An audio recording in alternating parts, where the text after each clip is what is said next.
History archives के मुअज़्ज़ज़ नाज़रीन अस्सलाम वालेकुम।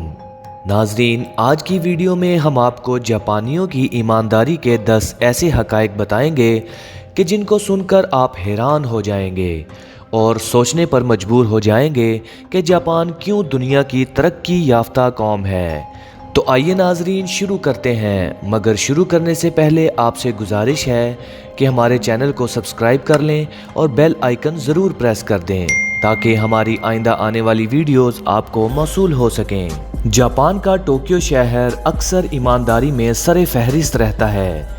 ये 10 हक़ाइक़ आपको इसकी वजह बताएंगे। नंबर 1, जापान में पहली जमात से लेकर तीसरी जमात तक बच्चों को एक ऐसा सब्जेक्ट भी पढ़ाते हैं जिसमें उन्हें रोज़मर्रा के मामलात और लोगों के साथ बर्ताव की अखलाकियात के बारे में समझाया और बताया जाता है। नंबर 2, जापान में पहली जमात से तीसरी तक बच्चों को फेल करने का कोई तसव्वुर नहीं है, क्योंकि इन छोटे बच्चों की तालीम का मकसद इनकी तरबियत और इनकी शख्सियत की तामीर होती है, ना कि इनको तलकीन और रवायती तालीम। नंबर 3, चजाइका जापान दुनिया की अमीर तरीन कौमों में शुमार होते हैं, मगर इनके घर में कामकाज के लिए नौकर और खादम का कोई तसव्वुर नहीं पाया जाता।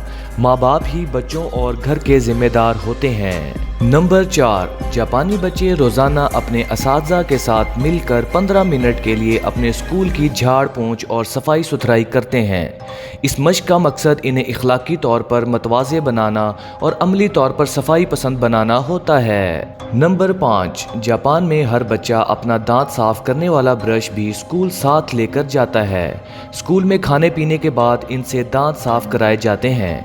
अपने बचपन से ही इनको अपनी सेहत का ख्याल रखने वाला बनाया जाता है। नंबर 6, स्कूलों में असातिज़ा और मुंतज़मीन खाने का मेयार जांचने और बच्चों की सलामती को यकीनी बनाने के लिए तुलबा से आधा घंटा पहले खाना खाते हैं, क्योंकि वो समझते हैं कि यही बच्चे ही जापान का मुस्तकबिल हैं और इनकी हिफाजत का यकीनी बनाया जाना कितना अहम है। नंबर 7, जापान में सफाई का काम करने वाले को एक ख़ास नाम से पुकारा जाता है, जिसका मतलब हेल्थ इंजीनियर बनता है।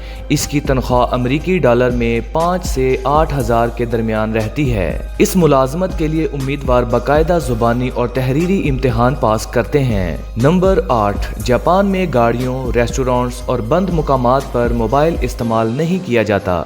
जापान में साइलेंट मोड पर लगे मोबाइल को एक ख़ास नाम दिया जाता है, जिसका मतलब इखलाक पर लगा होना बनता है।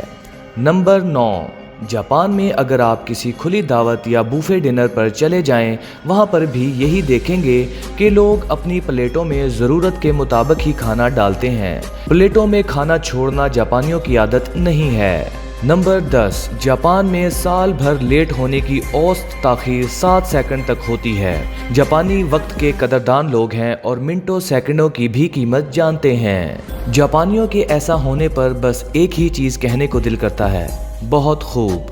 लेकिन एक ज़रूरी बात वो ये कि जापानी अमीर नहीं हैं। दुनिया के 100 अमीर लोगों में एक भी जापानी नहीं है। ज़िंदगी बहुत सिंपल गुजारते हैं।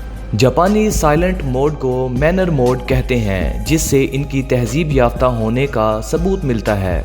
और हमारे यहाँ तो नौजवान मोटरसाइकिल का साइलेंसर भी निकाल कर चलाते हैं ताकि मज़ीद शोर पैदा हो सके। तो नाजरीन, अगर आपको हमारी आज की वीडियो अच्छी लगी हो तो वीडियो को लाइक और शेयर करना मत भूलिएगा। हमारी अगली वीडियो तक अल्लाह निगहबान।